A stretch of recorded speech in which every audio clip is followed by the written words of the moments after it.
Remember the very first lesson? We talked about the importance of, what was the importance that we talked about? The importance of looking for wrong answers.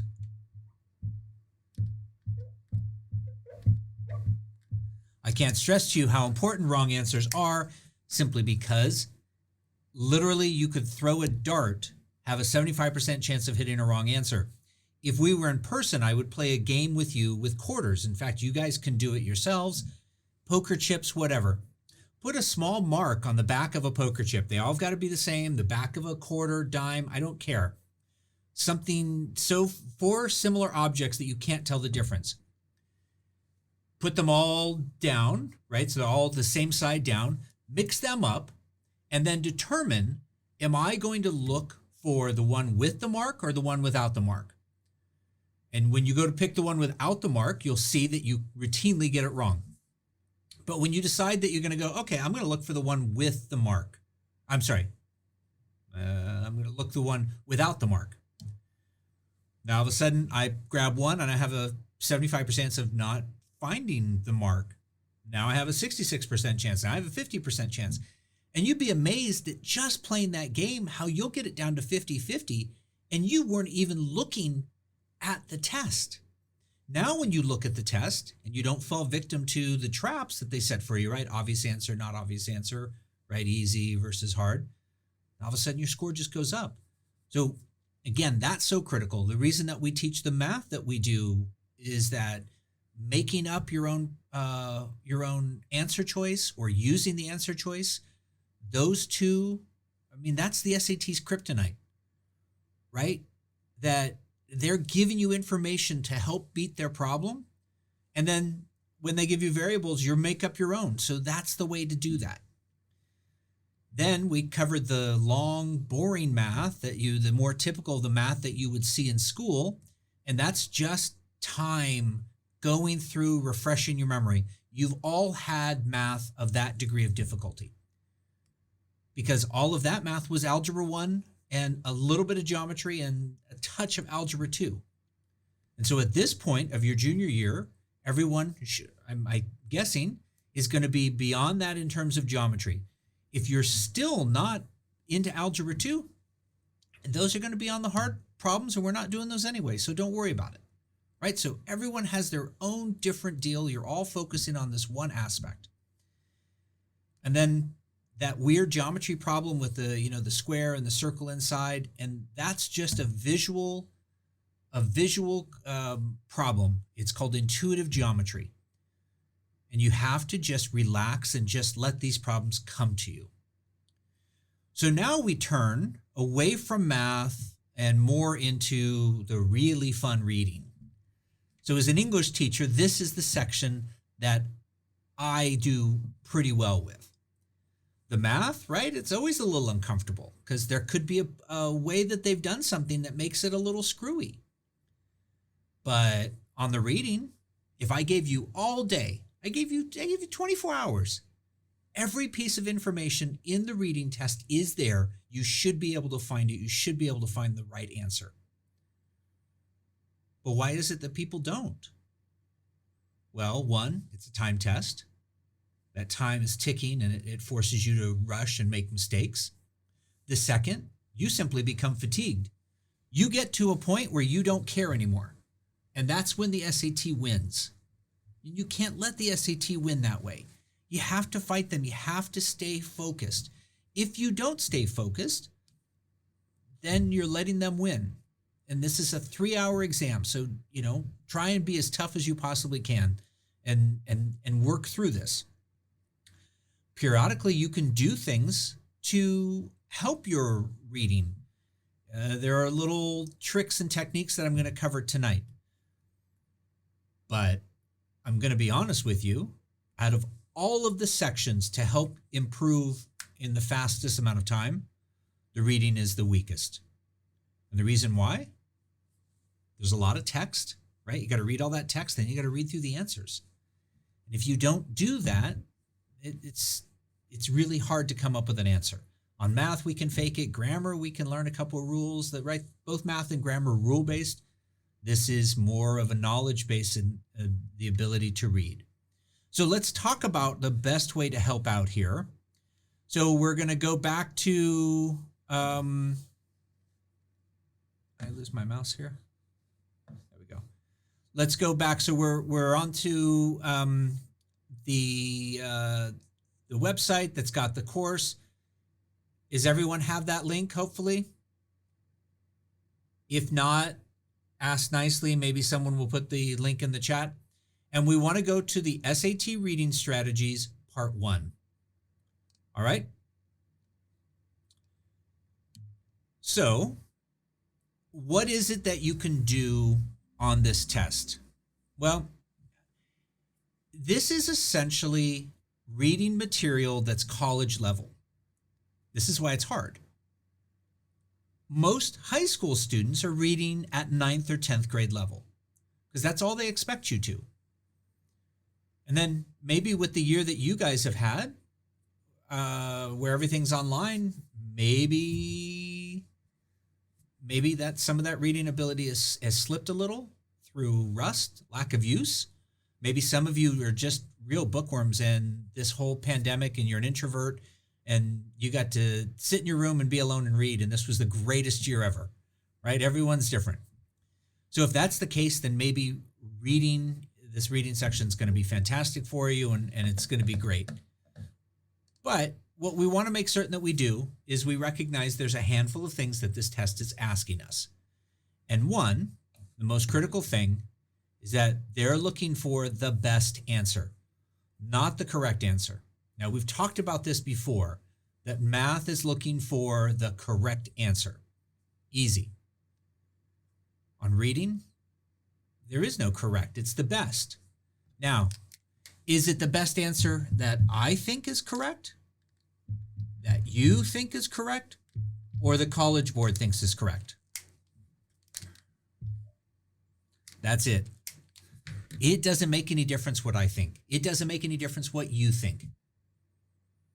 And that's hard, right? Because your English teachers, your history teachers, what do you think? What do you think about this? Here's a time where I'm telling you, we don't care what you think. Because the more you think you're right, the longer you spend on a problem.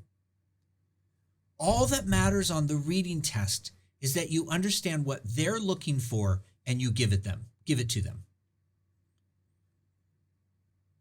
So you're going to have 4 answer choices and you immediately start looking for something that could be wrong. And then what will happen, and this happens, I think, all the time, right? We got an answer choice A, B, C, and D. And I use a lot of little simple codes. I look and I go, A's gone. I don't like it. I know it's wrong, whatever the case may be. B, I kind of like, so I'm going to put a little dot to it. C, I don't really like it, but I can't get rid of it, so I'm going to leave it blank. And then D, yeah, I don't feel strongly about it.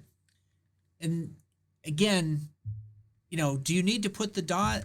No, but the end of 3 hours, and then after you've been there for a half hour to 45 minutes beforehand, bubbling in, and there's just this brain drain that goes on.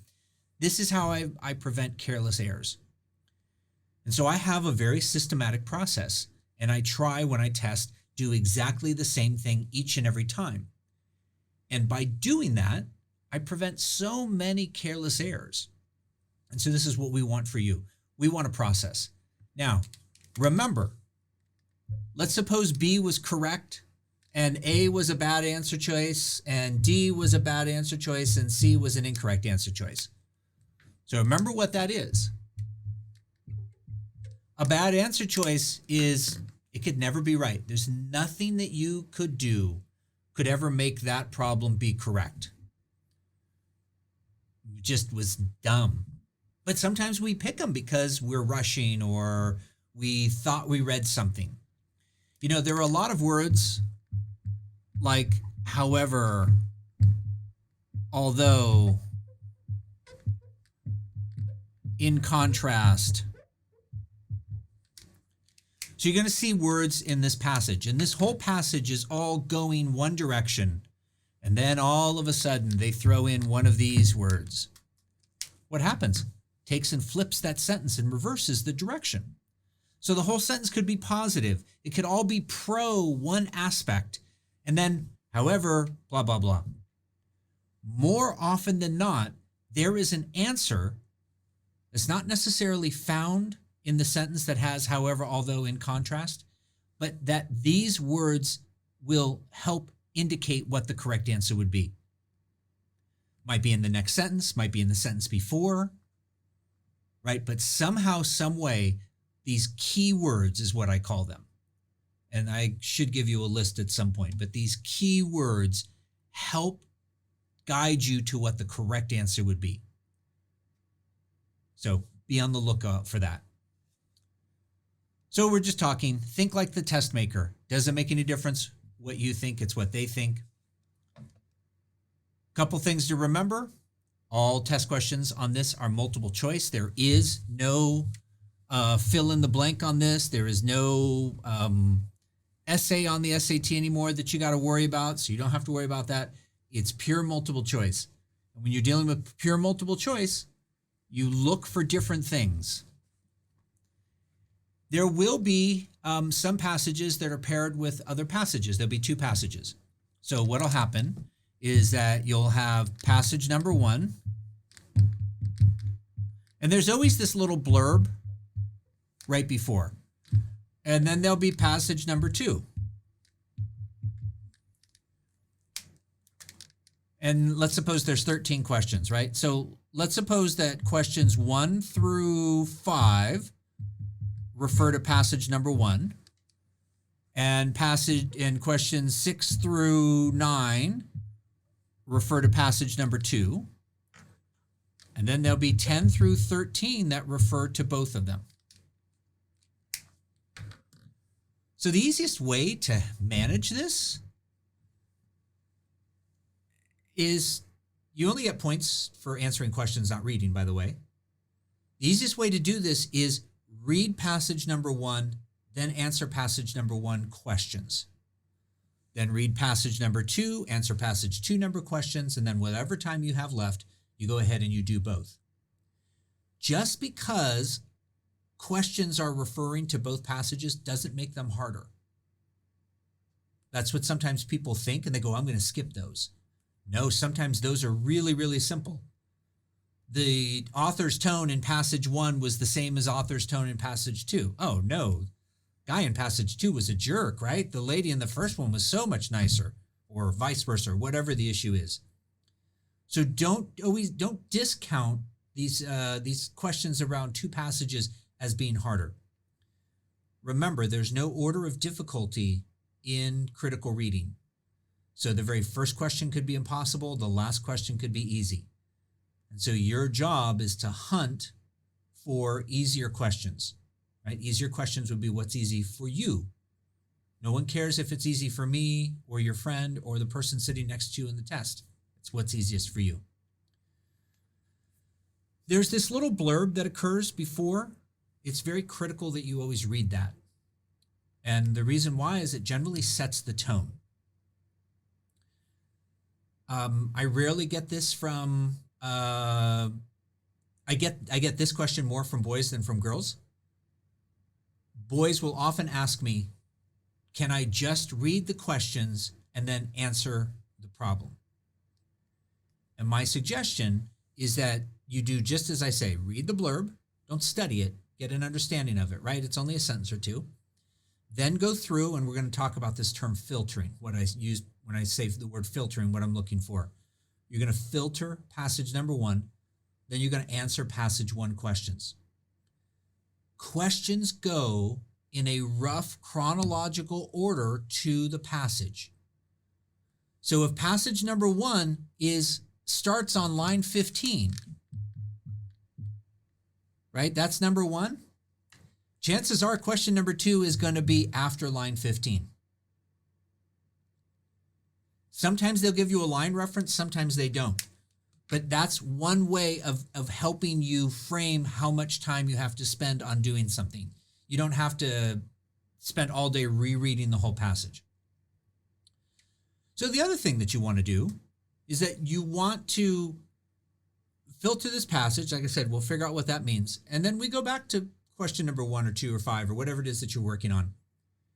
And now I read intently on the section that I need to understand. And the reason I read intently at that point is because that's why I'm trying to get points. I'm only trying to get points when I'm specifically looking for that information.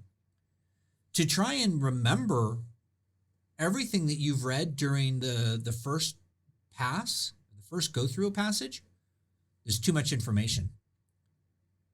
You're stressed. It's just not really feasible for most of us. Now, there are some of you that are superhuman in your ability to read and comprehend. That's great. I wish I had that superpower, but most of us don't. So we have to rely on these techniques.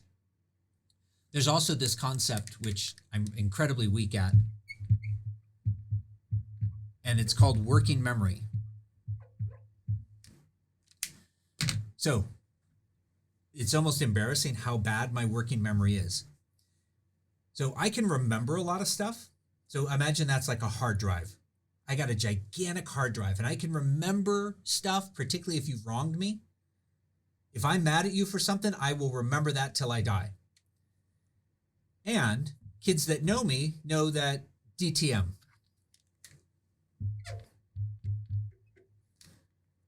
Claire on this call? Claire just got moved into the DTM category. Samantha, could you please help the crowd out telling them what DTM means? Dead to Mike. Yes, thank you. Thank you, Sam. So if you've wronged me, I can remember that. I can remember everything about it. I'm really, really immature that way. But if there was something that just happened, I can't remember it. And so this dual passage concept is really hard for people with poor working memories.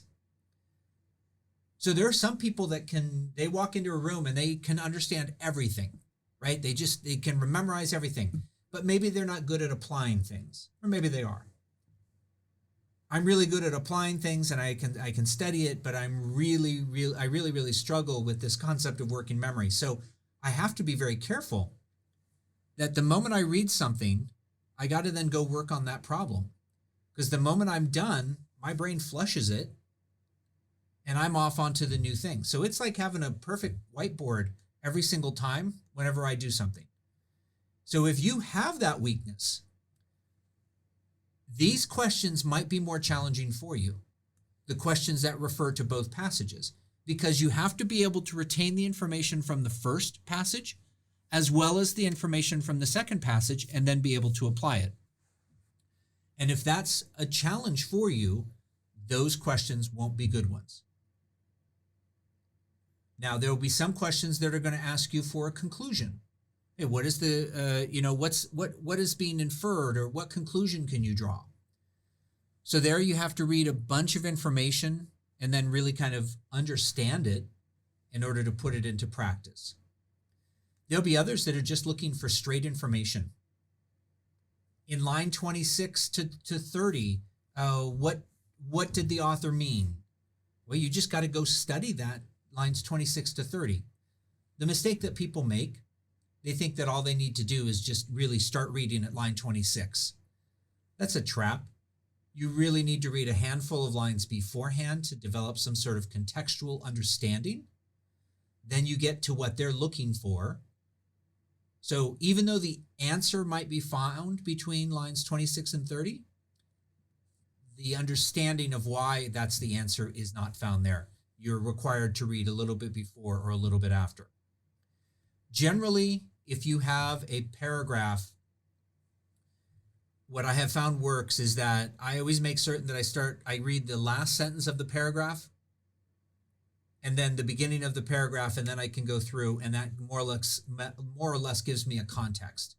Now, if the paragraph is this long, okay, then I got to maybe shrink that up some.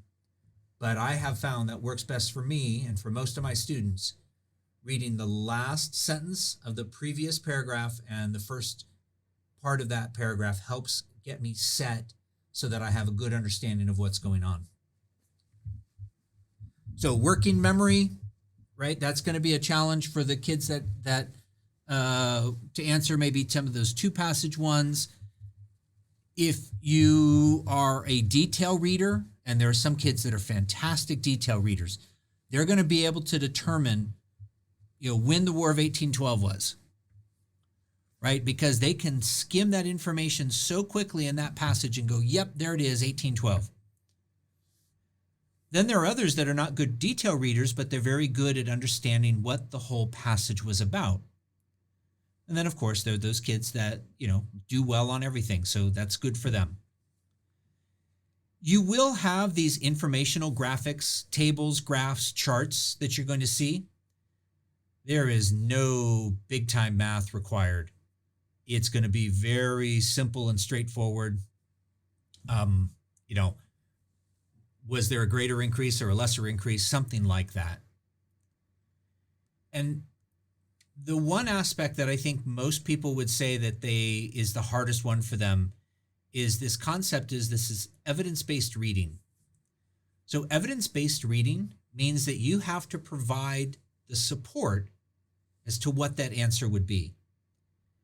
And that's where things get a little bit dicey for people. Because you've read the passage, you think you understand it. You read the question, you think you understand it. And then you got 4 answer choices that all sound very similar. And that can be very, very challenging for kids. So the easiest solution to this is you answer the question prior to looking at answer choices, right? So read this, filter the passage. We'll talk about that. Read the question, understand what the question is asking for, then you answer the question.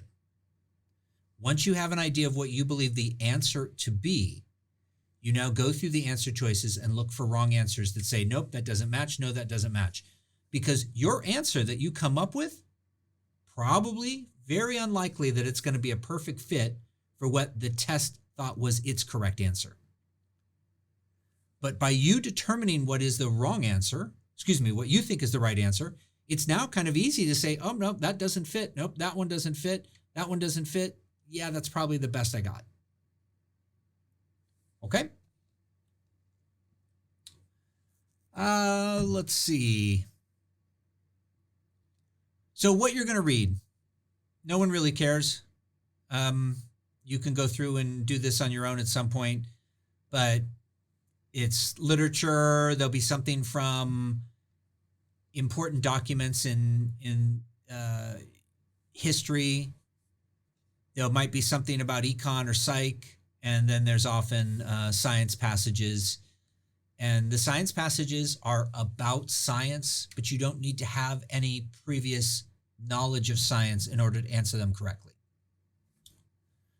All right, so let's move on to the next section, please.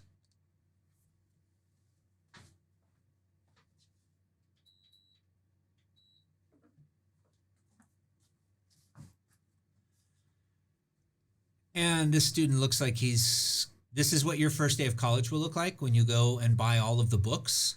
This was the look on my face when I spent a couple $100 on books. And this is 35 years ago when I spent a couple $100 on books. All right, so let's talk about reading tips.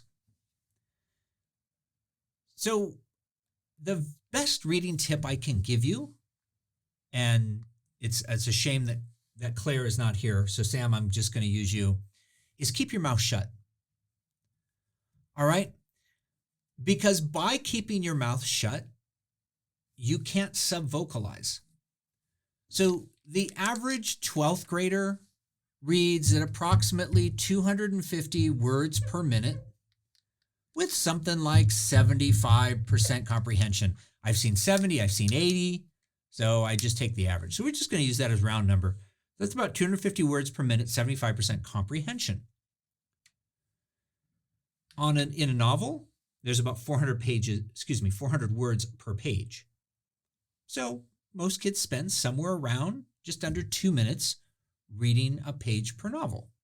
So hey, my teacher wants me to read 20 pages tonight. You got about 40 minutes worth of homework if you really read it. If I read at 250 words a minute, I probably don't speak at 250 words a minute. In fact, I probably speak, I think it's like 150. So the moment that I start moving my lips, I slow down. So hence, Samantha, keep your mouth shut and you will read faster. Okay? So that is called subvocalizing. So if you don't subvocalize, that's one of the first things that you could do. Now let's talk about this concept. I just erased it and I probably shouldn't have. We have 250 words as the national average, but I can almost immediately raise your reading rate to 400 words a minute, and we'll do something in a second. But within seconds, I'll teach you the simple trick that will almost double this. And you'll be amazed that your comprehension will actually increase. And the way that your comprehension increases is by reading a little faster. See, so when you read faster, what's happening is you're taking, instead of reading words one by one, you're reading words in clumps, and you're reading for that meaning. So think about this. You're reading a science book, you're reading some sort of book, and you go, oh, wait a second, I got to learn this. So you go really slowly, right? We've all done that. In reality, you're spending so much time fixated on each word that you're focusing in on the meaning of each word and not the meaning of the grouping of words. So what you don't want to do is you don't want to fixate on a single word. You want to keep on moving. And this process is known as fixation. And so the fewer fixations that you have, the faster your reading rate will go. And the faster your reading rate will go within reason, the higher your comprehension will be.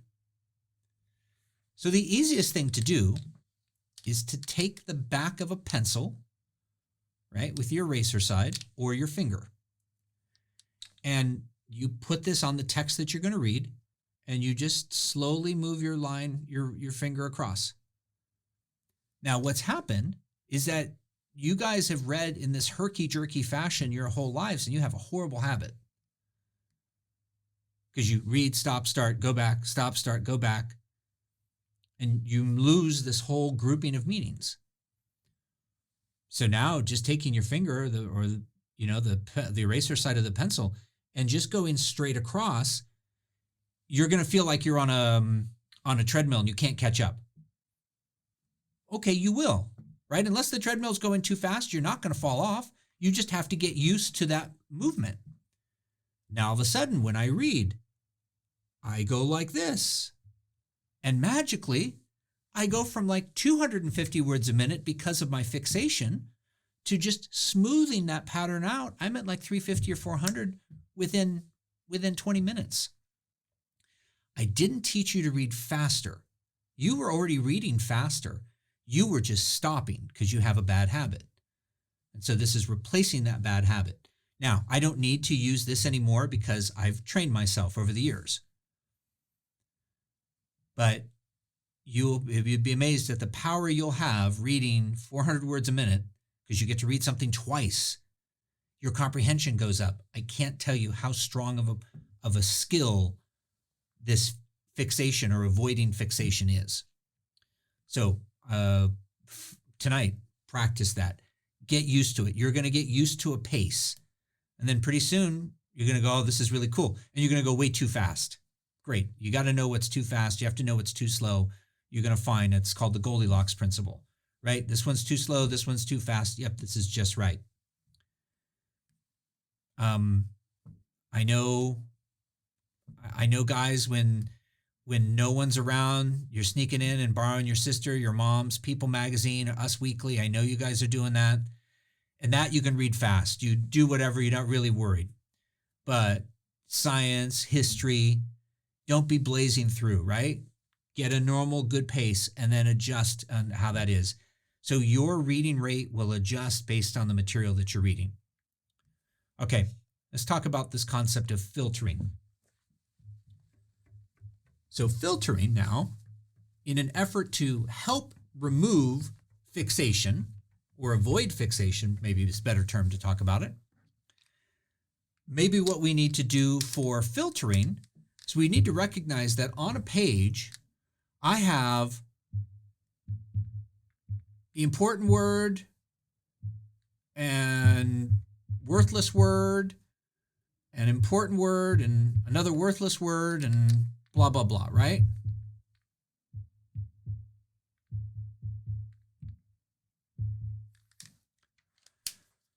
So the X's would be the worthless words, the, and.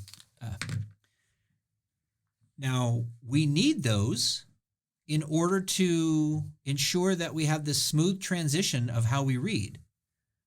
But we don't need them when we're seeking information. And on the SAT, that's what we're doing. We're not pleasure reading. We're seeking information to answer a question correctly. So just like a coffee filter, right? You got this coffee filter and water goes in and you got all the bean or the grounds, right? All that. And then you don't want the grounds. That's yuck. We want that sweet caffeinated liquid that comes out the other side that tastes good in our Starbucks and keeps us wide awake late at night. And this filter is critical for that. So you need to develop a filter for how to filter out these worthless words. And by filtering out those worthless words, you're spending less time getting stuck, and you are focusing more on the critical elements. So what happens is that when I read for information now, and I'm by no means a master, it's just that I've been doing it for a long time.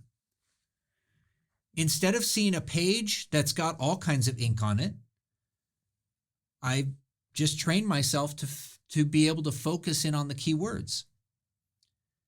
And that's a really powerful skill for you to take into college, because you're going to have more text than you're going to be able to read. You're not going to be able to remember everything throughout your college years, right? They're teaching you a process. They're teaching you a lot of stuff, and it's incremental building, blah, blah, blah. But the very best skill that you can take to college and master in college is this ability to kind of magically just see the keywords. Which takes us to the next section, keywords and phrases. So keywords and phrases, that would be like in contrast, however, right? Those words that I was talking about earlier.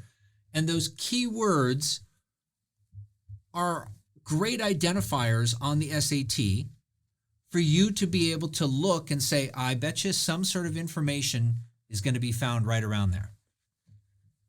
And when you have this ability to locate those quickly and focus in on that, you have a much better chance of improving your score. So keywords and phrases are often verbs, names, dates, numbers, italicized or bold type words, words in parentheses or brackets, titles, sentences, questions, bulleted or number list. And some of you are thinking, wow, that's everything. That's a lot. But keywords are primarily answering 6 simple questions: who, what, where, when, how, and why. And so something we're going to talk about in a moment is this concept of what's known as active reading. And so an active reader is constantly challenging themselves. Who did this? What did occur? Blah, blah, blah, right? All going through these 6 questions.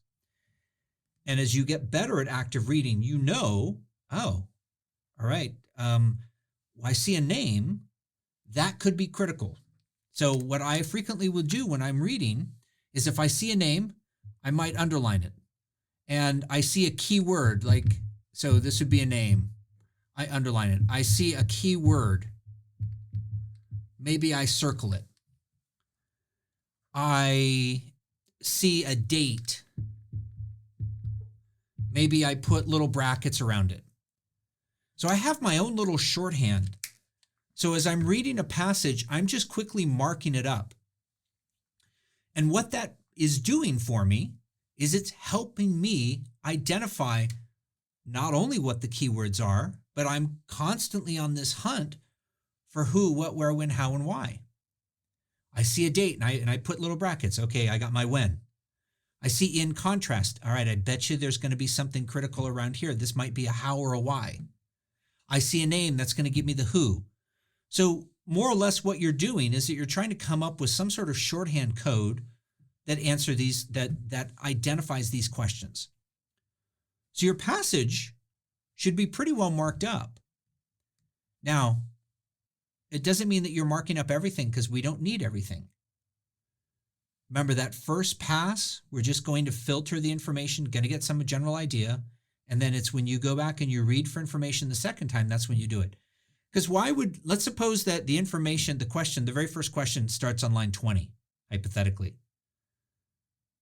Why would you spend a lot of time marking up lines 1 through 19? Doesn't make any sense. So filter the passage, get an idea of where things are, right? Don't fixate, go nice and smooth, get information. Then when it says, hey, in line 20, something occurred, now you go back and now you're using this shorthand to help you identify. All right. We already talked about, because I kind of ganged it up in this fixation and subvocalization. We already talked about chunking. That's this, although there's a good example here. So let me go through. So chunking is this concept that, as I said, of you've got 3 separate words, and instead of fixating on the 3 separate words, you're focusing in on the whole grouping. So this chunking concept works when we talk about New York City. Well, I don't need to fixate on each word. That's just one group. That's just a group of information, New York City. And as you read, this is a way for you to kind of accelerate through your pacing, because you know, okay, that's 3 words, but it's one concept. And so it's a time test, right? We're having to go through. Some of these skills take a little bit of practice, but I can't tell you how important this is to go through your academic career and be a strong reader. Pacing, we just talked about the pacer, and we talked about being an active reader, all of that. So that's all there for you to go back and review. And I would highly recommend that you review, because this is such a critical concept. Now, what's the formula for success on this test?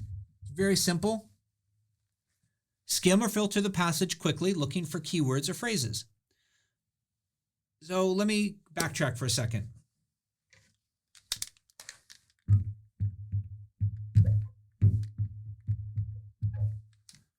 Most people don't realize, but those are 2 different words. Sorry, we know they're 2 different words. They're 2 different concepts. When I skim, I'm just kind of going through and getting a high level of bit of information. When I scan, I'm seeking. So if I'm skimming something, I'm trying to cover it all, right? I want an envelope. I want an idea. When I'm scanning something, I am seeking for some specific information. We do not want to scan our initial passage because we don't know what we're looking for. You're very open and you're just looking, you're just trying to cover information. That's why I like to use the term filter, because I think you guys, right, you may have been told incorrectly, or you didn't know, or who knows what. But we only scan when we're looking for a piece of information that the test is asking us. So let's suppose that the little blurb says that this is a passage about aliens, okay? Martians to be exact. So if you were to scan, seeking information, you would keep finding aliens everywhere. Alien, alien, alien, Martian, Martian, Martian, alien. Like, my gosh, you're overwhelmed with information because you don't know what to scan for yet. That's why we skim, we just cover it. Now, problem number 1 says, what do aliens eat on Tuesdays? Well, I know because I skimmed all this, I know that there's a lot of alien references. So I don't want to look for the word alien. I want to look for the word Tuesday. Now I seek. Now I use my scanning powers and I seek for the word Tuesday because that's how I'm going to find that answer. So this is really a strategy to teach you how to read information in completely different ways. And it sounds really simple, and I'm going to put you to the test in a second, and you're going to suck. It's just the way it goes, right? It's just like ice skating. It looks simple, and then you get out there and it's really much harder, but don't give up on it. All right. So that's the difference between skimming and scanning. Number 2, don't get bogged down by details. Use the PACER chunk groups of words. After reading a question, immediately begin searching or scanning for keywords that relate to the question asked. Eliminate answer choices that you cannot justify. We're going to talk about the golden rules in just a second. Do not eliminate an answer choice if you are uncertain. My golden rule, if you don't cross it out, when in doubt, don't cross it out. Sorry. When in doubt, don't cross it out. And number 6, if you are confused by the question and cannot eliminate an answer, pick any random answer choice and move on. Right? Because you don't have time. Now, what I do is, let's suppose that I'm stuck on problem number 3. I'm just going to bubble in A, and then I'm going to circle that problem number in my answer booklet.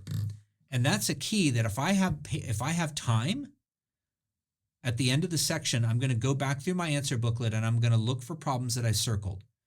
That would mean, hey, I was totally clueless. Now, another thing to do, you could put a square around one, or a circle. I don't care these are my codes. But this would be one that I'm like, I think I got it, but you know what? I want to do it again. Just because of time and pace, I got to move through. So a circle to me means totally clueless, right? Just kind of like I bubbled in anything. And a square, I don't know why a square, but a square was, I'm not really confident. If I have time, I'd like to come back and check. Okay. So I teach reading courses, and I would teach that to you over the course of 8 weeks, and you just got it in 45 minutes. So good luck to you all. Do we have any questions on anything that I covered? This is a lot of stuff. A lot of it's theoretical, and it's not going to be any good until you apply it, but anything that I can answer for you. Nope. Gabe, you look like you're looking for a question. You got nothing? We're good? Okay. All right, let's move on to the next one. And these would be the golden rules of reading comprehension. So number 1, read the summary, right? That's that little blurb up top. We talked about adding some sort of context to it all. Second thing, look at all the answer choices. Please look at all the answer choices. To say A makes perfect sense, I'm selecting A, you're violating that process of finding wrong answers. Use process of elimination. Play the percentages on every question. Eliminate bad answer choices. Say it all the time. Do not waste time on difficult questions. What's a difficult question? One that's hard for you. It might be listed as an easy according to the SAT, but for whatever reason, it was hard for you. Okay, live with it. Maybe there's going to be a hard one that the SAT thinks is hard that you got because you just understood it. So you've got to do enough of these problems to determine what's your personal difficulty scale. What's hard and what isn't. For me, questions that I can find specific information is easier than ones that I have to infer. That's that working memory issue. Right? Someone with that struggles with working memory, when you're trying to draw a conclusion, you got to keep a couple things in your head. But when you're looking for information, ma'am, I can find that. That's really clear. And you would say, oh, yeah, but that's easiest. No, for some people, they really struggle with detailed questions. You do not have to answer the questions in order. But let me remind you, when you're on when you're on section 1, you have to be on section 1. Don't go to section 2. When you're on section 2, don't go to section 1. But when you're in the reading passage or the grammar passage or the math passage or math question sections, you can move around. So as you practice this, you're going to say, you know what, I'm pretty good at the science ones or the psychology ones. I suck at the ones that are about the Constitution and the founding documents. Okay, save that for last. Some people love the dual passage ones because there's so many questions, usually. So if that's the case, then go tackle that one. You don't have to do the questions in order. You should do them in the order that you would score the highest, get the most points. That's all that matters. Not if you enjoyed the passage, not if you read it and understand every single line. All that matters is that you get more questions correct than you did before. And however you do that is all that matters. Finally, the number one skill. This is the golden rule of golden rules. Justify your answer. By justifying your answer, it's as if I'm looking at you in a pre-COVID kind of way where I'm standing right in front of you and I'm shaking my finger and I say, now tell me why you picked A. Right? I want you to sweat. I want you to be uncomfortable. I want your knees to shake. I want you to cower in my greatness. Oh, wait a second. I was dreaming. No, I want you to go through and I want you to say, no, I picked A because B and C were no good and they were wrong by the passage. And I really didn't like D, but I couldn't get rid of it. So I selected A. Great justification. That's all that matters. And that same justification works on every single section. Have a reason why you pick something. Okay. I neglected. So let's go back 2 sections. Pardon me, because I have some fun for you. Do I have fun for you here? No, maybe not.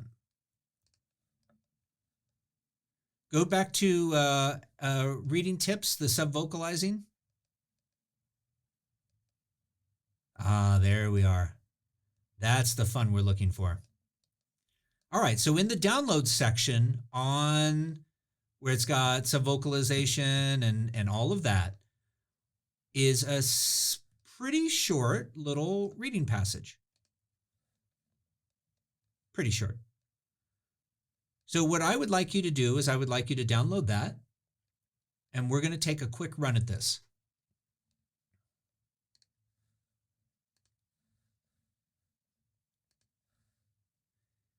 And I'm going to show you the way I would do this.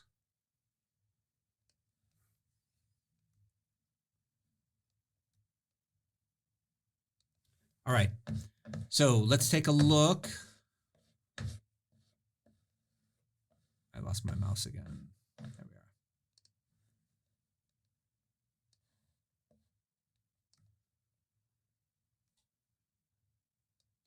I was teaching a class this morning and I said it was like I was inside the game. I said it was like Tron. And then all of a sudden I remembered, anyone remember the movie Tron? What was the character's name in Tron?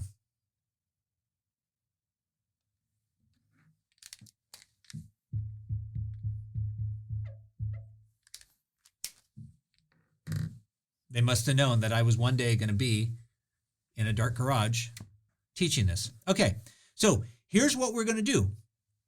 We're going to go through and you're going to do this, but I just want to show you what I would do. So I get the passage, I turn the page. The first thing I do is take a look at how many questions there are. There's 5 questions. Then I'm going to take a look at the length of the passage. The longer the passage, the more detail there is generally. The shorter the passage, the less detail, the more that you have to infer. I'm then going to start to go through and I'm going to try to avoid fixating on small words, and I'm going to try and focus in on key words that mean something. I'm going to filter this. I'm not going to try and understand everything about it. I'm going to just try and understand, get a general overview. So what I would like you to do is I would like you to take 1 minute and I want you to skim or filter this passage here from an observer watching all the way down to the bottom. Okay? So 1 minute, please begin. Go.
Okay, so you're not reading for complete mastery because there's way too much information for that. We're reading just to try and get an idea of what's going on. So question number 1, according to the passage, the intensity of the streak caused by a meteor is influenced by which of the following? Now, this is one of these dreaded 1, 2, 3 questions. So one of the first things that I would take a look and see is which one of these shows up most often. So if we take a look, number 1, the dimensions of the meteor shows up in A, B, C, and E. So if I can disprove number 1, then I can get rid of 4 answer choices, right? So according to the passage, the intensity of the streak caused by a meteor is influenced by which of the following?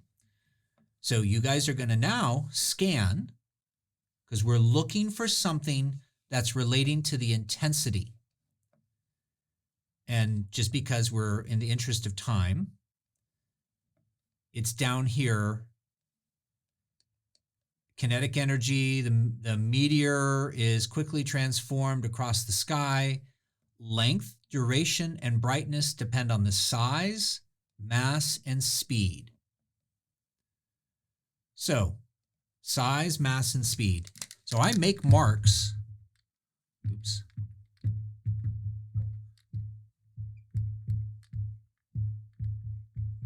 Remember my failing memory, right? I have very little capacity to remember things. So size, mass, and speed. So number 1, dimensions of the meteor. Okay. Check. So which one doesn't have number 1? Answer choice D does not have number 1, so I can cross that one off. The origin of the meteor. Let me go back and let's scan. Nope, it says size, mass, and speed. So anything with number 2 does not work. So B is gone, D is already gone, and E is gone. And then I now need to just verify the velocity of the meteor. Yep, it says speed. Okay. So number 1 does not have speed, but this one does, and that's my correct answer. Does that make sense? So it's just systematic. I'm not thinking, right? I'm reacting. I skim for something that talks about what the question was asking for. I then answered the question, size, mass, and speed. And now I'm matching the one that matches that the best way. All right, so that's the way that you want to solve these problems. You want to go through, and we can't have feelings. We can't care. I didn't care if I thought it was right. I specifically wrote down the information, size, speed, and whatever I wrote down, and then I matched it. But more importantly, I cut things out that didn't. So because I'm such a wonderful person, I'm the only one that tells myself that, so I say it often.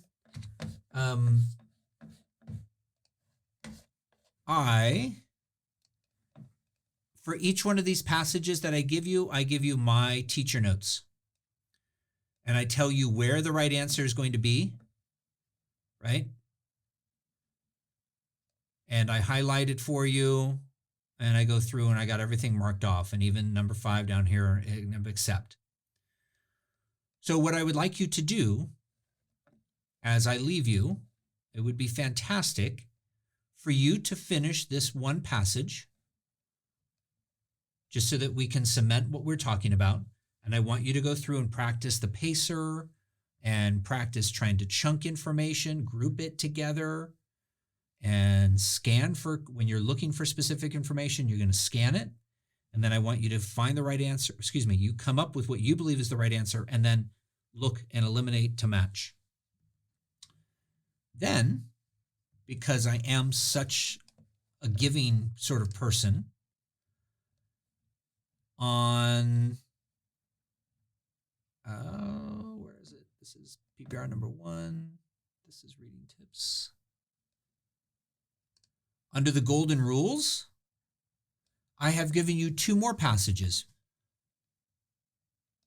Passage 2 and passage 3. And these passages are on the shorter length, on the shorter side.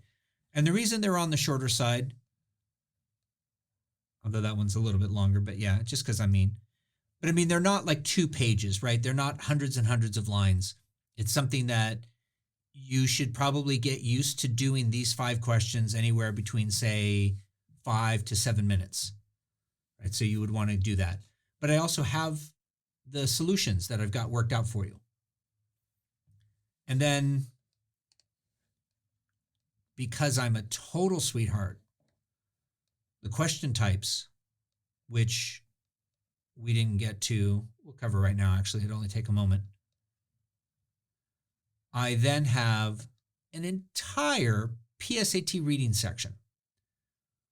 I go, Mike, why would you give me a PSAT? Well, PSATs are made up of old SAT questions. They just don't always have as many hard questions. So what I find whenever we're learning new strategies, new techniques, it's best to work on something a little bit easier. And by working something a little bit easier, I'm allowed to get better. And then as I have success, I breed confidence, and more confidence breeds more success. Then I can jump over and do an actual SAT question. Now, just like I was saying, I know between Tuesday and Thursday, it's really hard for you to do a ton of homework. But if you were to do this one reading section somewhere between when we meet next, it would be very beneficial for you. All right, so let's just quickly go through the question types, and then I'll let you guys go. So you're never going to be challenged. Oh, this is a general question about a whole, Mike. No one cares. All they care about is whether you get the question right or wrong. So if that's the case, hold on a second. If that's the case, then you just need to know these well enough to identify so that you can say, oh yeah, I'm good at that one. Or, oh man, I'm really bad at that one. Now remember, what do? We practice our weakness and we test our strength. So we're identifying our weaknesses now. We're going to work on those best that we can. When we get to test day, we're probably going to drop our weaknesses and focus just on our strengths. So passage is about a whole. This is the whole idea. The very best thing I can show you on this one is this Goldilocks test. It's called selectively reading the passage should help you find the right answer. Right? We're asking the author's primary purpose. Another way to find the thesis of the passage, or you can use the Goldilocks test. Remember how she found the bed, right? It was too small, the next one was too big, and the last one was just right. Ask yourself whether the response is too narrow, too broad, or just right. And I find that when we are looking for main idea questions, that's the best way to look at it.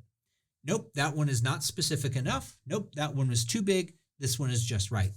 Again, not looking for right answers, identifying wrong answers first. Specific questions about details. Lines 10 to 13 refer to the experiment. The author cites Smith's response, lines 67 to 75. These are facts, and you have to make inferences and draw conclusions, and you've got to be able to go right to the information to get something correct. Again, that could be a strength or not, but this is the reading that you've been doing in school. This is what the majority of school reading is, so you should be good with it, hopefully. And then the final general type, there's lots of sub-varieties, but these are the three main ones, would be words in context. So the word depressed most nearly means, well, what do we think of when we think of the word depressed? We think of answer choice A, saddened. But answer choice B might be to push down. So if you didn't understand the whole passage as a whole, that's good. Good, Mike. If you didn't understand the passage as a whole, you might think, oh, yeah, depressed, saddened, and you pick A. Another reason why you kind of filter that passage to get an idea of what it's about. What I can tell you is that it's not 100%, but the majority of the time, the word that they're asking for is never the first impulse definition. It's almost always a second definition, because then it just becomes a straight vocabulary test. And they don't do vocabulary, they do contextual vocabulary. Contextual vocabulary is, what does this word mean in the context? So again, occasionally they're going to throw you a little bit of a curveball because they were talking about a sad passage and that the situation was depressing, right? So it's not an automatic, but if you filter that passage and have an idea of what's going on, you're going to get these right almost every single time. All right. What questions can I answer for you? We've gone through today's work. You have a couple of short passages that I would love for you to spend 5 to 10 minutes with before you go to bed, if possible. I recognize with homework, it's not always possible. But if you can go through and do a couple of those passages, cement some of these skills, review some of that stuff, and then Thursday we're going to tackle some more things. Any questions I can answer? For the work that we're doing with the ones that you just assigned for homework, do you want us to then time ourselves and try to pace ourselves with the reading and the question answering, or do you kind of want us just to try to answer the questions as correctly as we can? So it's a terrific question, and here is what I would do. I would set a timer, but I wouldn't time myself. I know that sounds funny, but I'm going to do the first passage and I'm going to go, oh, that took me 7 minutes. Okay, great. Then I'm going to do the second passage. I'm going to set a timer. And the second, so this is number one. And then the second one maybe took you 6 minutes and 30 seconds. Okay. So on the third one, maybe you go, all right, I'm going to try and do this in 6 minutes. Maybe. Right? It's hard because you don't have enough experience going through. All I'm looking for you to do is just have an idea of what time looks like. Oh yeah, that was about 5 minutes. Okay, that was about 10 minutes. And really what I'm trying to do is help you develop the internal metronome, right? So you understand there's a pace. When we get to that PSAT section that I gave you, yeah, I do want you to set a timer so you have an understanding. And we need to kind of work towards, I got to be pretty close to my actual test day pace. But on this stuff, we're practicing something new. So identify what your timing is. Yep, I'm about 1:20 per question. I'm about 30 seconds per question, wherever you are. And then when you do that that PSAT passage, which will be probably from Thursday onward, right? It's late and you got homework. That's when I think we got to time yourself. Did that make sense, Emma? Okay.